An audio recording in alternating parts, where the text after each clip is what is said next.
How's it going, guys? Welcome back to our Baltimore Eagles MyGM mode, and we're here in the season opener. Unfortunately, it's not a home game. I would have loved for our season opener to be at home, pretty much our franchise opener, but it's not. We're in Milwaukee going against this Bucks team. So the Bucks last year pretty much underachieved after having such a breakout year the year before. Underachieved, and now they're trying to get to the point where they were before and get even better. They got some nice young assets. The Greek Freak being 6'11", trying to run point guard this year. They look good on paper, man. They look good, especially since they got some nice lengthy guys playing defense. That's what their motto is, play defense. So that's kind of scary going into a team like this, man, especially since if you look at our roster, we don't have a guy where you can say, give him the ball and say, go get a bucket. We don't have that. So Coach Kevin McHale is going to have to pretty much run plays. And I know it's going to be hard for him because, I mean, he didn't have to really do that when he was the coach of Houston. I know he did occasionally, but it was really give the ball to James Harden and let him go to work. We don't have a guy like that here in Baltimore. So we actually have to have a nice playbook. And I personally tried to make a playbook to fit this team needs. And it actually worked out pretty well early in the game. Jeremy Grant, you saw him get that and one right there. He actually had a pretty stellar game. I was so surprised with the way he played this first game. So I'm really excited to see how he's progressing. Right there, Matthew Dellavedova with a nice three, their new addition this offseason. That's his role. That's going to be his role, just to shoot that shot, and he knocked it down perfectly. So you can see we're hanging in with this team. And at this point, I'm like, you know what? I like what we got here. I like the way we drafted. We got young players that can actually play a little bit of ball right here coming off that screen, knockdown jumper. So it's a tie game.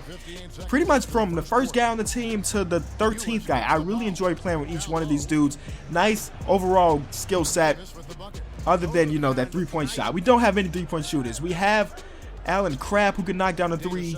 Norman Powell threes aren't that high, but I found myself making a couple of them. No, speaking of them right there at the end of the first quarter, I found myself making a couple with him. So if you know the guy's release, his overall rating doesn't matter too much, but we really don't have that three-point shooting. Again, we got to focus on having a nice little playbook to help us score the ball. You saw at the end of the first quarter, we were playing pretty good, 29-29 at that point, and one bucket right here from the Chicago kid, Jabari Parker, and he actually had a pretty good game.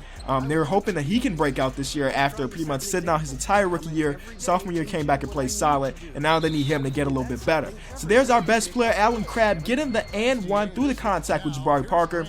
And very next play, I love this one when you got Allen Crabbe, a guy who can make the jump shot but also do this to him.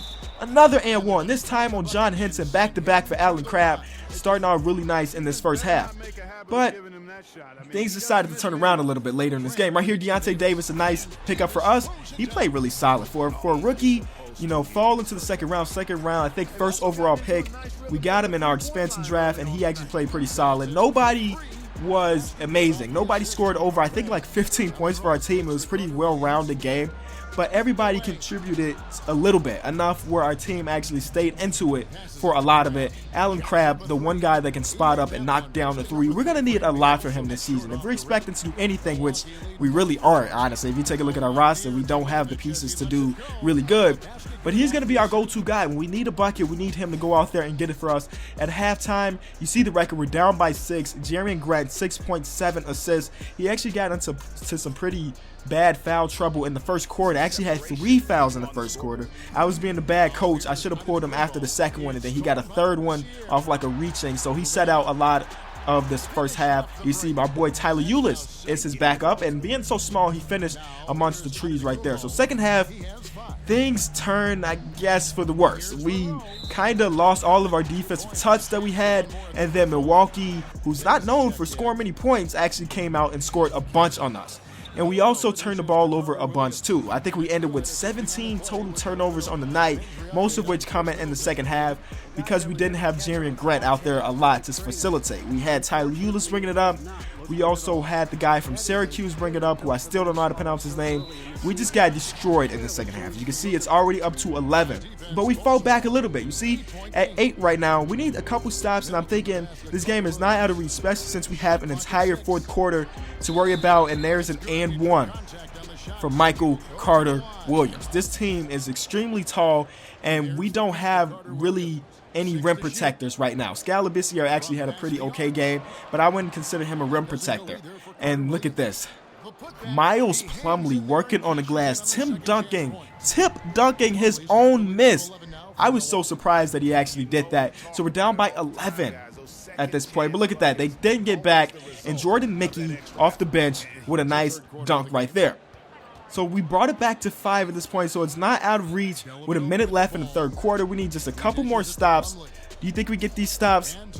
No, we don't. Chris Middleton, who actually got injured midway through this game, knocks down that shot, played through it, and then I later found out he sprained his ankle. He was only day-to-day, so they don't have to worry too much. I would have pulled him out, honestly. Going against a team as bad as ours, why risk some extra injuries? But he continued to play this entire game. At the end of the third quarter, you see the score. It's not 10 right now, but it's close to that. Norman Powell off the screen again. Excellent release. I think that's his second near buzzer beat of this game after the first quarter one.